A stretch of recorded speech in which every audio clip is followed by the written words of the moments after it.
Ustaz, Tuan Mahathir cakap nak hudud kalau PAS masuk UMNO. Apa komen Ustaz? Bismillah. Ini satu cadangan dan saya kira idea yang baik, sangat baik daripada Tun M, dan saya kira saya sokong apa yang beliau nyatakan itu. Saya kira bukan Tun M bermaksud, wallahu alam, yang saya faham bukan Tun M bermaksud bubar PAS. Maksudnya mari sama-sama kita bekerjasama, UMNO dengan PAS bekerjasama kalau benar-benar nak laksanakan dulu. Okay? Dan saya kira itu jelas. Ia menggambarkan perpaduan umat Islam. Bila umat Islam bersatu padu, barulah kita boleh laksanakan Islam secara menyeluruh. Kalau sekiranya umat Islam berpecah, mana mungkin kita dapat melaksanakan Islam secara menyeluruh. Dan pelaksanaan Islam secara menyeluruh ini pun perlu pada berperingkat. Mungkin ada yang berkata dah lama dah, 55 tahun dah, 55 tahun dah. Saya katakan di sini, ini bukan soal tempoh masa yang panjang ataupun pendek. Nabi Nuh AS juga berdakwah hampir 1000 tahun. Berapa sahaja pengikutnya, sehingga Allah Subhanahu Wa Taala tenggelamkan pengikut yang tidak menerima dakwah baginda Nuh AS. Begitu juga kita pada hari ini. Berapa tahun start kita berdakwah ni? Berapa tahun kita berbicara tentang Islam secara menyeluruh? Berapa tahun kita berbicara tentang hudud? Kalau hudud pas daripada dulu, benda-benda lain, perjuangan menegakkan akidah yang sahih, akidah tauhid kepada Allah Subhanahu Wa Taala, mengesahkan Allah Subhanahu Wa Taala, la ilaha illallah Muhammadur Rasulullah, penjelasan kalimah tauhid ini, membantras syirik-syirik ini. Berapa tahun kita berdakwah ni dalam usaha membantraskan hal-hal yang seperti ini.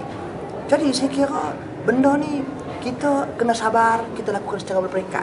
Jadi cadangan dan saranan Tun Mahathir ini juga sepatutnya perlu membuka, celikkan mata orang-orang Islam dalam negara ini secara khususnya.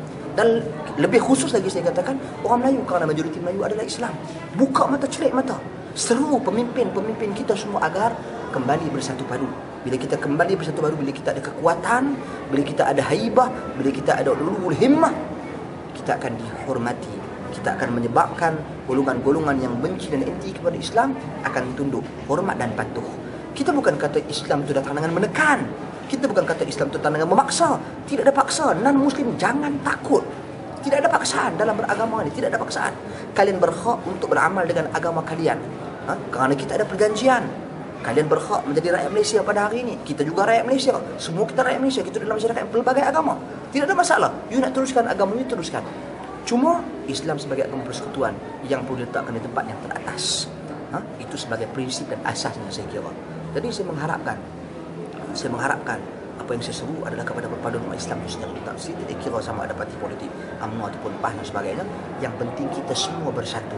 Bila kita semua bersatu, ia akan menampakkan kekuatan Islam.